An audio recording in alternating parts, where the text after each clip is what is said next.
Hey everyone, so today I'm going to be going over how to do a simple lunch or dinner plate setting. So first things first, I'm going to get my silverwares and start putting them where they belong. So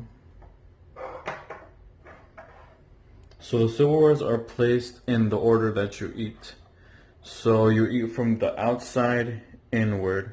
So first on the left you got your salad fork, on the right you got your soup or your bouillon spoon, then your main course fork, then your main course spoon, and then your dessert fork and your knife. So this knife, this blade got to be facing inward.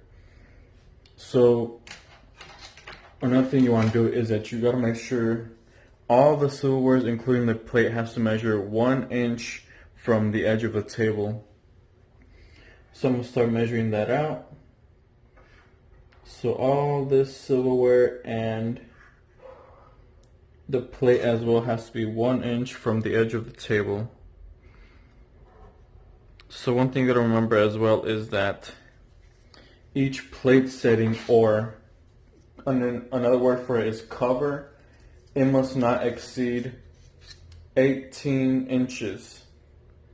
So 18 inches is what it is, and roughly that's how wide it should be. So 18 inches, your cover or your plate setting must not exceed 18 inches. So I'm gonna just fix it up a bit.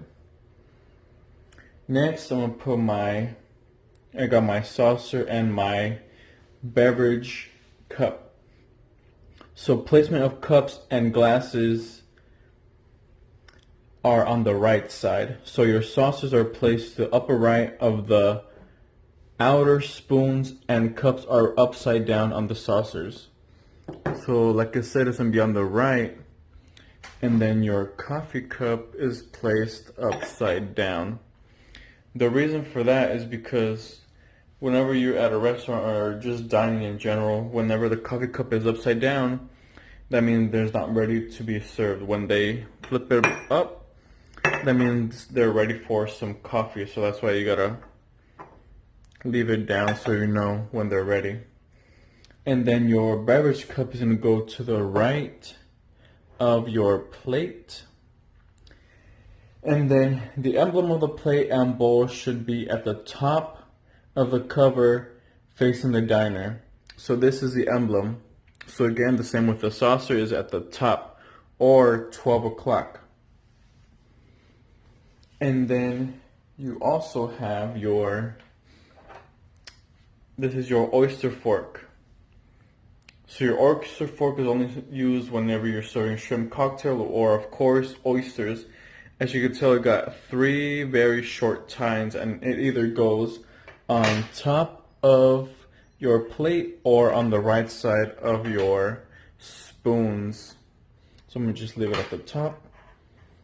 So as you could tell, when your forks, your salad fork, it has 4 short tines, and you can see that little notch in the center, and you could tell that the outer tines are kind of outward. They look like they're bent outward.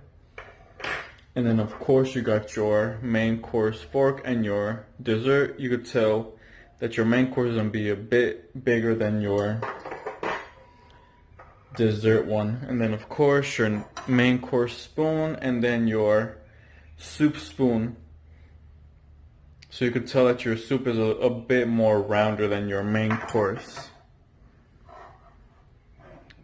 So whenever you're serving, individual service is always done from the diner's left side.